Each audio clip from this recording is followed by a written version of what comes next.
কিরে ভাত রাঁধছো? ভাই, ভাত রান্না করছিলাম, ডাল রান্না করছিলাম, আলু ভর্তা বানাইছিলাম। আলু ভর্তা আমি খাই ফেলছি। আচ্ছা ঠিক আছে, ভালো করছিস।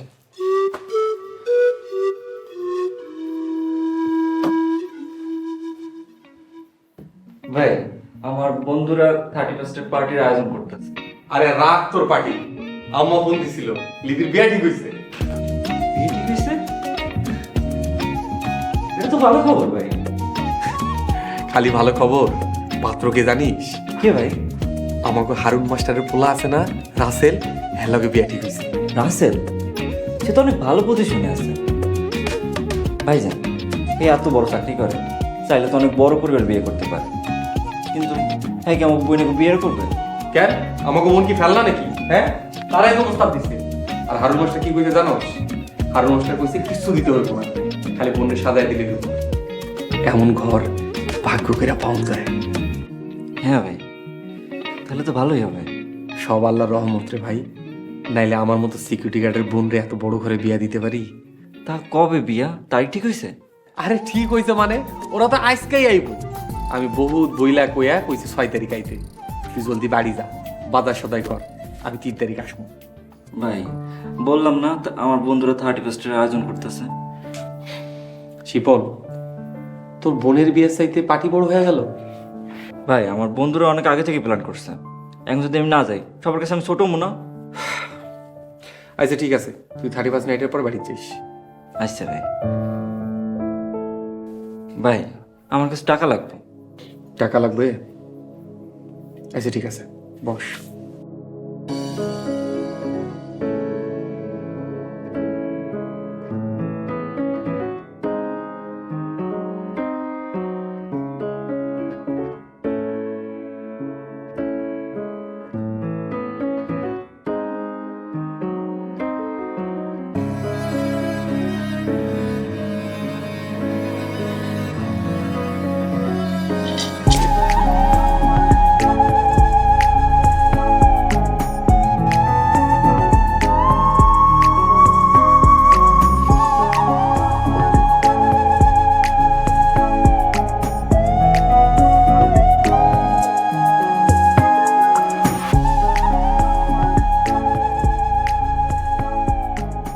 কত হইছে? 11,227 টাকা। ওটা একটা শপিং ব্যাগে রাখ।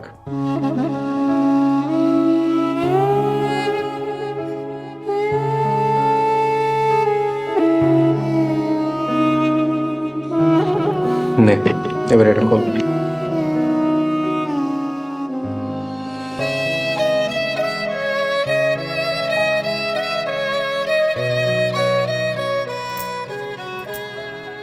কত হইছে? 15,000। ওগুলো শপিং ব্যাগে রাখ। নে।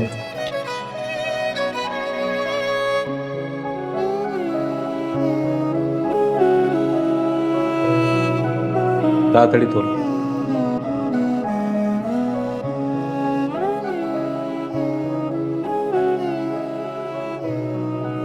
কত হইছে? 9,973 টাকা। মোট কত হলো? 36,200 টাকা।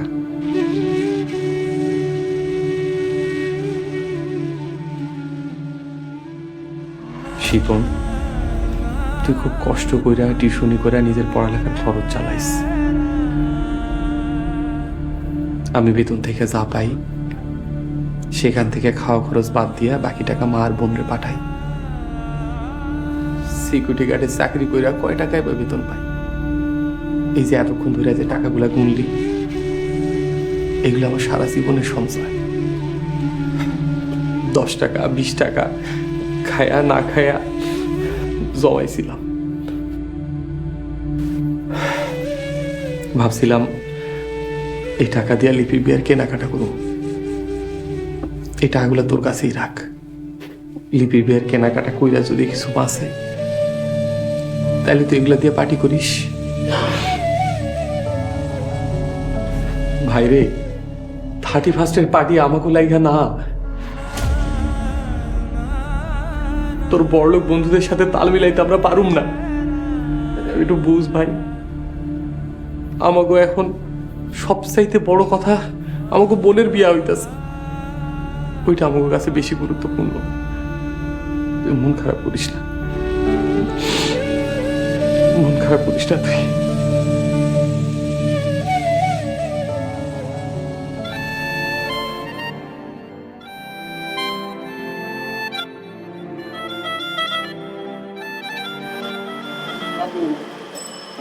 জন রনি, কি অবস্থা? এই তো ভালো আছি তোমরা? শোনো জন, এইবার আমরা একটা উদ্যোগ নিয়েছি, 31st নাইটে কোনো রকম আতশবাজি ফুটাবো না। আমি তোমাদেরকে একটু আগে থেকেই বলে দিচ্ছি, যাতে করে তোমাদের কোনো টাকা পয়সা খরচ না হয়। ভাই তুমি হাসাইলা, আতশবাজি ফুটানো শিখলাম যে তোমার কাছ থেকে। হ্যাঁ, এইটা ঠিক বলেছো, আতশবাজিতে আমি সেরা ছিলাম। আমার মতো কেউ ছিল আতশবাজি করার মতো এই এলাকায়? কিন্তু তখন আমরা ভুল করেছিলাম। ভাই বছরে একটা দিন যদি মজা না করি তবে কখন করব? দেখো রনি, আমাদের এই মহল্লায় অনেক শিশু মুরব্বী আছে, এদের মধ্যে অনেকে অসুস্থও আছে, তাদের কথা মাথায় রেখেই তো আমাদের উদযাপন করতে হবে নাকি? রাতুল ভাই, সময় গেলে সবাই জ্ঞান দেয়। তোমার এখন পার্টির বয়স চলে গেছে, তাই তুমি জ্ঞান দিতেছো। সারা বিশ্বে কি 31st উদযাপন করে না ভাই? অবশ্যই করে, সারা বিশ্ব সব ধরনের উদযাপনই করে, তবে তারা অনেক নিয়ম কানুন মেনে তারপর করে। এই যে ধরো, এই ধরনের উৎসব তারা একটা নির্দিষ্ট স্থানে করে, যাতে করে কোনো রকম কোনো শব্দ দূষণ, বায়ু দূষণ না হয়। আর আমরা কি করি? আমরা আমাদের বাড়ির ছাদে, অলিতে গুলিতে করি। আর সারা বিশ্বের পরিবেশ ও আবহাওয়া আর আমাদের পরিবেশ ও আবহাওয়া এক না। এই যে ভাই তুমি জ্ঞান দিতেছো, এক না মানে? আমাদের ঘর বাড়িগুলো সাউন্ড প্রুফ না।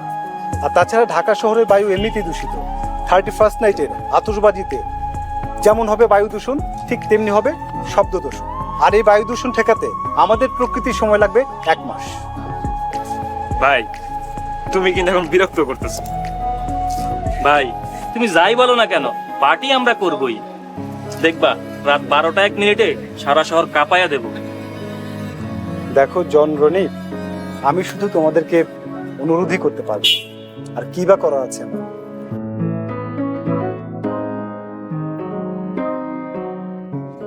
ভাই এখন আমরা তো প্ল্যান করে ফেলছি, এখন কি করব? আচ্ছা যাই হোক, তুমি যখন বলছো বড় ভাই, দেখি কি করতে পারি নাকি। আমরা আসি তাহলে ভাই।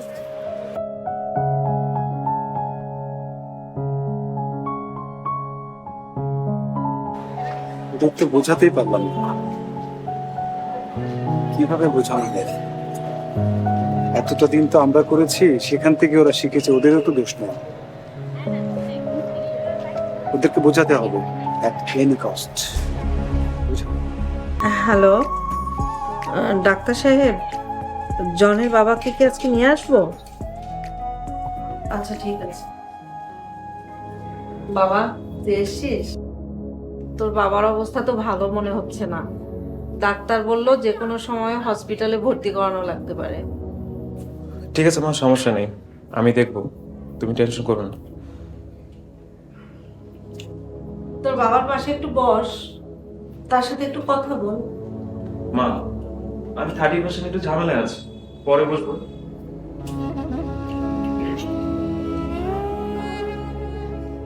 তুমি কিছু মনে করো না, আমাদের ছেলেটা অবুঝ। আমাদের সন্তান বিগড়ে গেছে, অবশ্যই এজন্য আমি দায়ী। আমি আমাদের সন্তানকে সম্পদশালী বানিয়েছি, কিন্তু মানুষ বানাতে পারিনি। তুমি মনে কষ্ট পেও না, তুমি দেখো আমাদের ছেলে একদিন সব বুঝতে পারবে। এই বুঝতে বুঝতেই যেন দেরি না হয়ে যায়। হ্যাঁ হ্যাঁ, আপনি তাড়াতাড়ি পাঠাই দেন, তাড়াতাড়ি পাঠান, আপনি দেখাই দিব, সমস্যা নাই। আপনি মরিচবাতি, ঝাড়বাতি যা লাগে সব পাঠিয়ে দেন, আমি দেখাই দিব। খাসিটা কিন্তু ইম্পর্টেন্ট, ওইটা কিন্তু সময় মতো লাগবেই। ওকে ঠিক আছে, ওকে মামা, সব তো final, DJ final, system final, সব ফাইনাল। তারপর হচ্ছে তোর মুরগি, দেশি মুরগি, আর হচ্ছে খাসির বারবিকিউ, সব ফাইনাল। কি বলিস মামা? ষোলো শিপন, ওই শিপন তো আমাদের 31st নাইট পার্টিতে আসতেই পারবে না। হ্যাঁ মামা, এমন আয়োজন করব শিপন তো চালা দিতে পারবো না, তবে আমি কিন্তু ওর গার্লফ্রেন্ডে টাকা দিয়ে দিব। মামা তুই কিন্তু দারুণ প্ল্যান করেছিস রে। শোন মামা, তুই তাহলে তাড়াতাড়ি বাসায় যা, কোথাও কিন্তু আবার দাঁড়াইস না। আমি কিন্তু মানুষ সবাই পাঠিয়ে দিচ্ছি, তুই গিয়ে কারেন্ট চেঞ্জ কর, ঠিক আছে? আমি এক্ষুনি সবকিছু চেক করে তোরে কল দিতেছি, তুই থাক, ঠিক আছে। আমি গেলাম। ঠিক আছে, আল্লাহ হাফেজ। এবারে পার্টিটা সেভাবে করতে হবে যাতে বুঝতে পারে জন কি জিনিস। তুমি আমার 31st পার্টি চাঁদা দিয়েছো? না মানে কি, তুমি কি এটা ইচ্ছা করে করতেছো? না, সারা বছর তো তোমাকে দিয়ে আমি খরচ করাই না। আমার বান্ধবীদের 31st পার্টি চাঁদা তোর বয়ফ্রেন্ডরাই দিয়েছে। তুমি কিসের বয়ফ্রেন্ড, সামান্য একটা পার্টি চাঁদাই দিতে পারবে না? আমি আসলে তুমি থামো, আমি সবকিছু বুঝতে পেরেছি। তুমি আসলে চাওই না আমি পার্টিতে যাই। শোনো, তুমি আমাকে পার্টিতে যাওয়া আটকাতে পারবে না। জন ঠিকই আমার চাঁদা দিয়ে দিবে। প্লিজ তুমি এই কাজটা করো না। জন এমনিতেই আমাকে সবসময় ছোট করে, আর এখন যদি জন তোমার চাঁদার টাকাটা দিয়ে দেয় তাহলে তো কথাই নেই। তাহলে কি আমি পার্টিতে যাব না? অসম্ভব। আমি পার্টিতে যাব আর জন আমার চাঁদার টাকা দিবে। তোমার চাঁদার টাকা আমিই দেবো, তুমি কোনো টেনশন করো না। ইয়ে!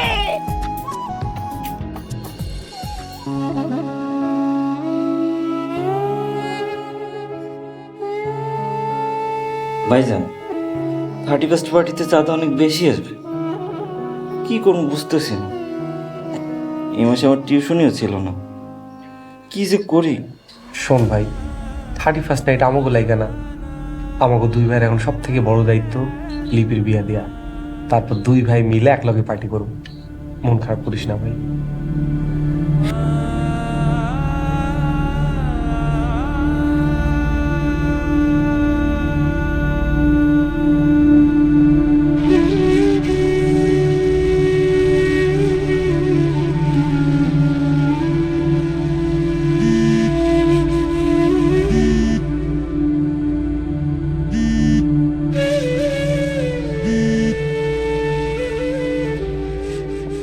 হ্যালো, তুমি আমাকে এত অপমান করলে কেন? আমি তো বললাম আমি তোমার টাকা দিব। না পারলে না করতে, সবার সামনে এত ছোট করলে কেন আমাকে? আমি টাকা দিব তো বললাম। তুমি কখন টাকা দিবে? 31st এর পরে? আমি কিছুক্ষণের মধ্যেই জনের নগদ নাম্বারে টাকা দিয়ে দিতেছি, তুমি কোনো চিন্তা করো না। দেখো, আমি আর তোমাকে ফোন দিব না, কিন্তু আমার 31st পার্টি যদি নষ্ট হয় তোমার সাথে আমার ব্রেকআপ।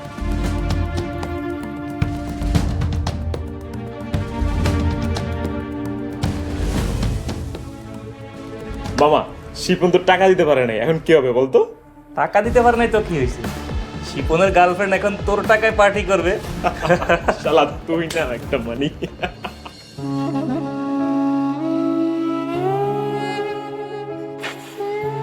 মেমো আছে তো?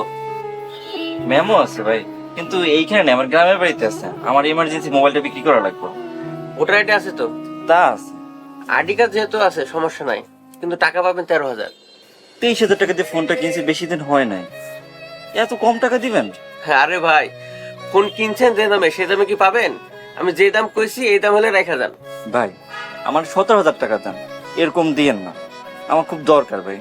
ভাই 17,000 দিতে পারবো না। আপনি কইলেন আপনার টাকার প্রয়োজন, তাই 14,000 হলে দেন, নাহলে রেখা যান। ভাই 14,000 না, আমাকে 1,000 টাকা বাড়াইয়া 15,000 টাকা দিয়ে দেন।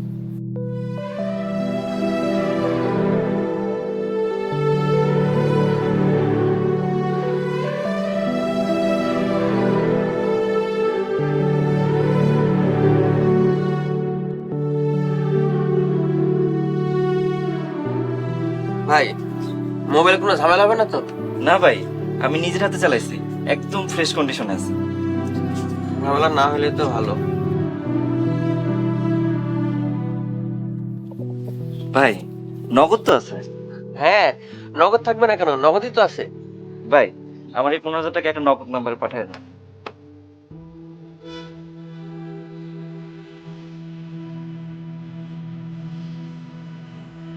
ভাই নাম্বার বলেন। 01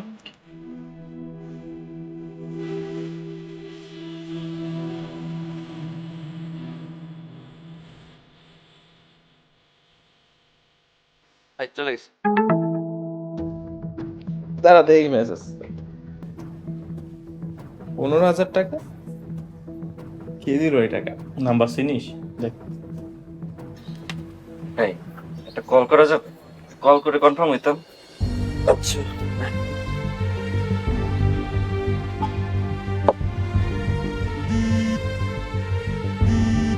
হ্যালো, হ্যালো জন, আমি তোর নগদ নাম্বারে 15,000 টাকা পাঠাইছি। লাস্টের নাম্বার হচ্ছে 331। হ্যাঁ, এটা আমার গার্লফ্রেন্ডের 31st পার্টির চাঁদা, আর আমি তোদের 31st পার্টিতে যাচ্ছি না। হ্যাপি নিউ ইয়ার বন্ধু।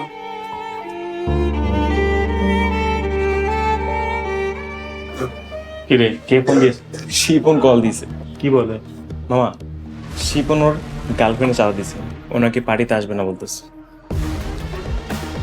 কি করে আসবে? মান সম্মান বাঁচানোর জন্য তোর নগদ নাম্বারে টাকা পাঠাইছে। ভালোই হয়েছে, শালার আমি একদম দেখতে পারি না। না হয়েছে ভালো হয়েছে। Happy new year Shipon. ভাই আর একটা কল করা যাবে?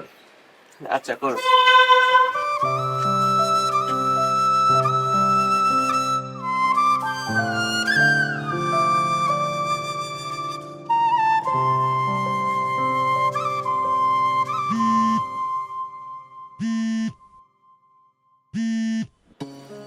Unknown number.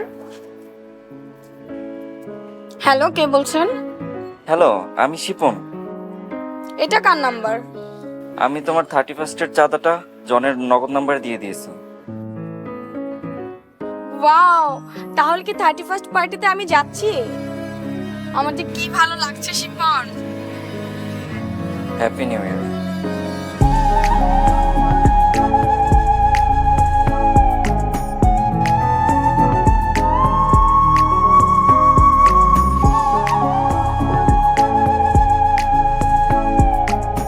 Happy new year ভাই আমার।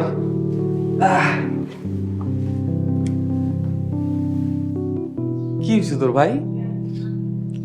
হ্যাপি নিউ ইয়ার ভাই। পাগলা, মন খারাপ করিস না ভাই। মোবাইল ফোন বন্ধ করে রাখছিস কেন? ভাই আমার মোবাইলটা নষ্ট হয়ে গেছে। আমার লিপি তোরে ফোনটা ছিল, পাই নাই। ও, তুমি কইছিলে ভাই? আজকে 31st নাইট না, সারা রাতে তো ডিউটি। আমি আবার ডিউটিতে চলে যাবো। এই যে তোর লাগে বিরিয়ানি আনছি, এটা খা। আমি ডিউটিতে গেলাম। আচ্ছা শোন, আমার মোবাইলটা রাখ। এটাতে তো ডাবল সিম ভরণ যায়, তো সিমটা এখানে ভরে রাখিস। আর যদি কেউ ফোন দেয়, কই ভাইজান ডিউটিতে আছে। আচ্ছা।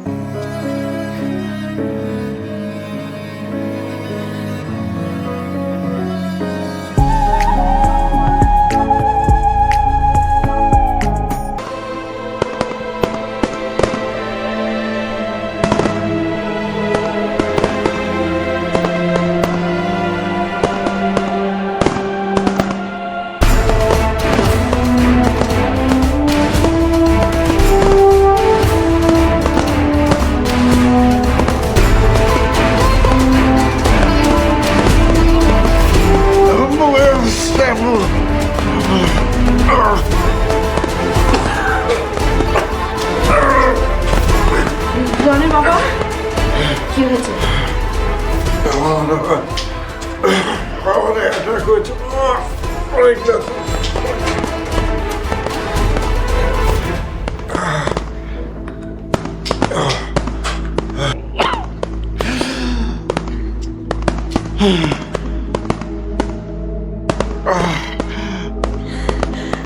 অ্যাম্বুলেন্সের লোকও ফোন ধরতেছে না। আল্লাহ, আমি এখন কি করি?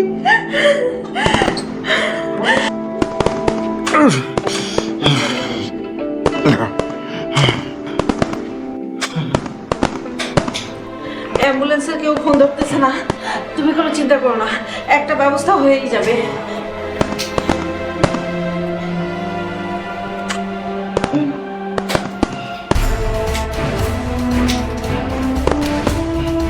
সীমা খালাও ফোন ধরছে না। সবাই মনে হয় 31st করতেছে।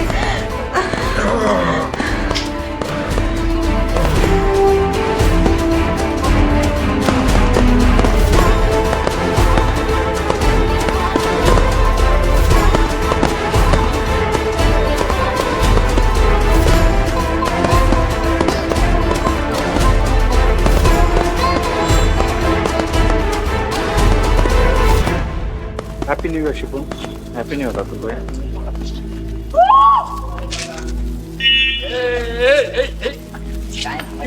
সবাইকে এত রিকোয়েস্ট করলাম, কেউ শুনলো না। কেউ কেন বুঝে না তাদের একটু সামান্য আনন্দের কারণে মানুষের অনেক কষ্ট হচ্ছে।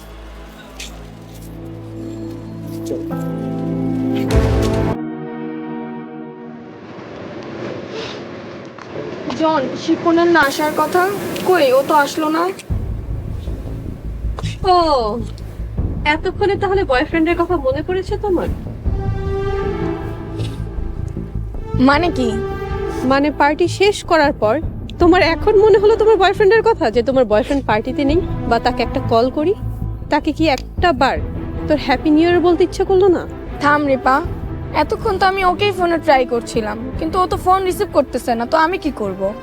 এখন ফোন করতেছিস রাত শেষ হয়ে যাওয়ার পর? কি বলতে চাস তুই? তোর মতো অকৃতজ্ঞ আর স্বার্থপর মেয়েকে আবার কি বা বলার আছে? ওয়েট এ মিনিট দীপা, আমি সবসময় দেখেছি তুমি শিবনের সাথে তুমি ওর পক্ষে কথা বলো। তুমি কি আমার গার্লফ্রেন্ড নাকি ওর girlfriend? Girlfriend? Wait a minute, আমি তোমার গার্লফ্রেন্ড ছিলাম, কিন্তু এখন থেকে আর নেই। আজকে থেকে আমি জানোয়ার মুক্ত। দেখেছিস মাম্মা, আমি যা বলেছিলাম। তাই নাকি? তা কি বলছিলি? রনি ঠিকই বলেছে, আমিও দেখেছি তুই আমার বয়ফ্রেন্ডের প্রতি একটু বেশিই দয়াবান। কি ব্যাপার রিপা? কারণটা বুঝতে হলে তোদের মানুষ হতে হবে। তোরা তো মানুষ না, তাই তোদের বলেও আর কোনো লাভ নেই। রিপা, তুমি শিপন আর ওর গার্লফ্রেন্ডের ঝামেলা আমাদের উপর কেন টানতেছো? টানতেছি কারণ তোমাদের মধ্যে সাধারণ বিবেক বোধটুকুও নেই। একটা ছেলে যে আমাদের ফ্রেন্ড, আমাদের সাথেই থাকে, এত বড় একটা পার্টির আয়োজন হলো, কিন্তু সে এখানে নেই। দেখো রিপা, এখন কিন্তু বেশি বেশি হয়ে যাচ্ছে। বেশি বেশি হয়ে যাচ্ছে না? এটা তুমি বলতেছো? তুমি কি করছো? তোরা সবাই কি করছিস? একটা ছেলে সহজ সরল আর বোকাশোকা দেখে তোরা যা ইচ্ছা তাই বলছিস, পদে পদে অপমান অপদস্থ করছিস। আজকে এত বড় একটা পার্টির আয়োজন হলো, কিন্তু সে কোথায়? কই সে? একটাবারও কি তোরা মনে করিসনি যে তাকে ডাকি, তাকে ডাকা হোক? আর তুই তো তার গার্লফ্রেন্ড, তোরও কি একটাবার তোর বয়ফ্রেন্ডের কথা মনে পড়েনি? সে কোথায়? একা একা কি করতেছে ছেলেটা? শিপন আমার বয়ফ্রেন্ড, তোর এত মাথা ব্যথা কেন রিপা? আসছে আবার বয়ফ্রেন্ড দাবি করতে। এই, তোর লজ্জা করে না এখনো যে তুই শিপনকে তোর বয়ফ্রেন্ড দাবি করতেছিস? তোরা এক একটা পশু। আজকে থেকে তোদের কারোর সাথে আমার কোনো সম্পর্ক নেই।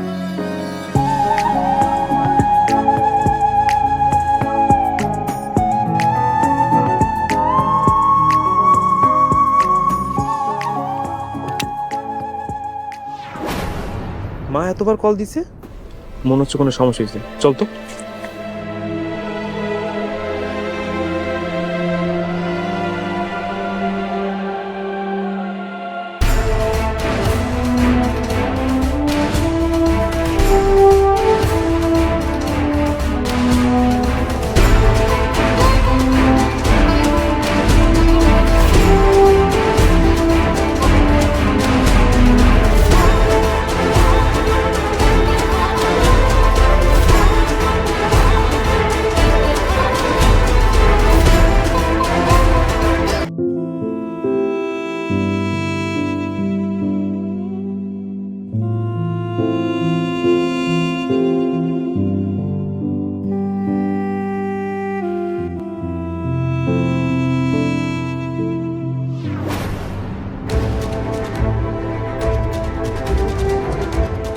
মা, বাবা কোথায়? বাবা কেমন আছে? কে তোর বাবা? তুই আমাদের কেউ না, যা তুই এখান থেকে।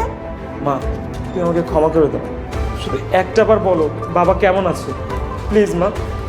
রাতে তোর মতো কিছু অমানুষদের আতশবাজির বিকট শব্দে মানুষটার হার্ট অ্যাটাক হয়েছে। না জানি আরো কত মানুষ মৃত্যুর সাথে লড়ছে। খবরদার, তুই যাবি না। আন্টি, আপনি জনকে মাফ করে দিন। ওদের সৃষ্টি শব্দ দূষণের ভয়াবহতা একদিকে যেমন মানুষের মধ্যে স্থায়ী বধিরতা তৈরি করছে, অন্যদিকে হার্টের সমস্যা ও স্নায়ুর সমস্যা দেখা দিচ্ছে। সারা বিশ্বে বিশুদ্ধ খাবার, পানি ও অক্সিজেনের যে সংকট দেখা দিচ্ছে, আমরা যদি এরপর শব্দ দূষণ করি, বায়ু দূষণ করি, তাহলে আমাদের উপায় আছে? রাতুল ভাই, আমরা আসলে এভাবে কখনো ভাবিনি। আমাদেরকে ভাবতে হবে। আমাদের এই সুন্দর পৃথিবীটা তিলে তিলে শেষ হয়ে যাচ্ছে। জন আমাদের জন্য, আমাদের প্রিয়জনদের জন্য, আমাদের আপনজনদের জন্য, এই পৃথিবীটাকে সুন্দর করে তোলার জন্য আমাদেরকে ভাবতে হবে। আন্টি, জন আসলে অন্যায় করেছে, সে অন্যায়টা সে বুঝতেও পেরেছে। আপনি ওকে মাফ করে দিন। হ্যাঁ আন্টি, প্লিজ জনকে মাফ করে দেন। মা, আমাকে একটাবার মাফ করে দাও। আমি এখন থেকে রাতুল ভাইয়ের মতো সবাইকে বোঝাবো, যাতে আমার মতো আর কেউ এভাবে না করে। মাপ তোকে করতাম না, রাতুল আর শিপনের কারণেই আমি তোকে মাপ করেছি। কারণ রাতুল আর শিপন তোর বাবার জীবন বাঁচিয়েছে। রাতুল ভাই আপনি? শিবন তুই? আমি তো পাগলের মতো হয়ে গিয়েছিলাম, তোকে ফোন দিচ্ছি, তোকে ফোনে পাচ্ছি না, অ্যাম্বুলেন্স কল করলাম, সেখানেও কেউ ফোন রিসিভ করছে না। হঠাৎ রাতুলের কথা মনে হলো, আমি রাতুলকে কল করলাম। পরে রাতুল আর শিপন এসে তোর বাবাকে সময় মতো হসপিটালে নিয়ে এলো। রাতুল ভাই, আমি সরি ভাইয়া, আমি আপনাকে বুঝতে পারিনি, আমাকে ক্ষমা করে দেবেন ভাই। আপনি আসলে ভালো মানুষ ভাইয়া। দেখো জন, আমি যেটা করেছি দায়িত্বের জায়গা থেকে করেছি।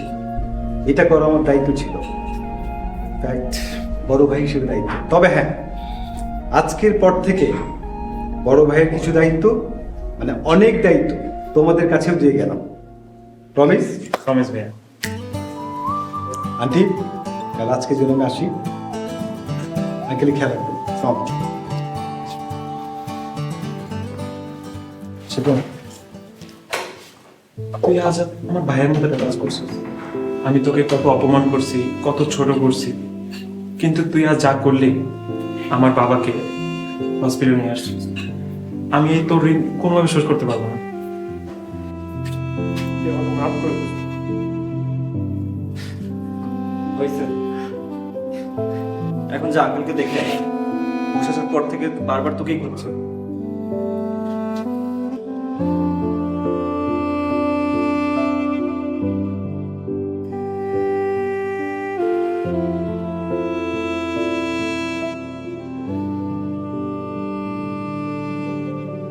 বাবা, জন, চিন্তা করিস না। ডাক্তার বলেছে এই যাত্রায় অল্পের জন্য বেঁচে গেছি। বাবা, তুমি আমাকে মাফ করে দাও। আমি তোমার ভালো ছেলে হতে পারি নাই, আমাকে ক্ষমা করে দাও বাবা।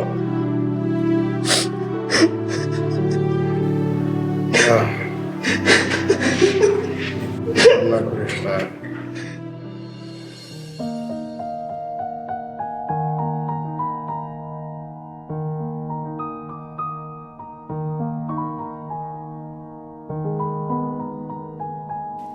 শিপন, আমি জানি তুমি খুব ভালো মানুষ, আর ভালো মানুষ ক্ষমা করতে জানে। তুমি কি আমাকে ক্ষমা করবে? আমিও একদিন তোমার সাথে থেকে থেকে ভালো মানুষ হয়ে যাব। দাও না প্লিজ একটা সুযোগ। রিপা, শিপন তোর গার্লফ্রেন্ড আমাকে ক্ষমা করে দিয়েছে। এখন তাহলে আমিও তোমাকে ক্ষমা করে দিব।